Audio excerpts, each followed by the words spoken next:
Hello, good morning everybody, welcome to Bonaire and welcome to the Pottery Studio. Pottery Bonaire, I'm here at my wheel and I was thinking the item I sell most from my Pottery Studio are bird feeders. We all love our birds in the garden, don't we? And I thought I'd take you along and show you the process of how I make one of those. So, let's get to work.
So far the first stage. This now has to dry, stiffen up before I can do the next thing. Cutting out the holes, making a knob for a rope and decorating and everything. So I'll set this aside and I'll see you later. Hello everybody, I'm back again. This soon-to-be bird feeder has stiffened up enough for me to open it up, make it an actual bird feeder where the birds can reach into and do some decorations and stuff, and I'll be showing you. So let's get to work again.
here we are, a couple of days later.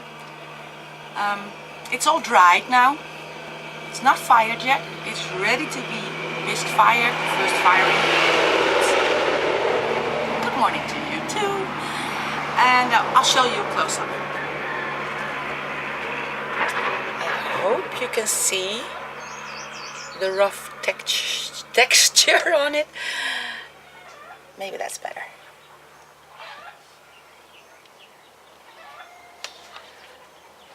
So like I said, it's awaiting a bisque firing, and after that I will glaze it and fire it again, and then I'll show you pictures as soon as it's done. So be patient. See you soon. Bye bye.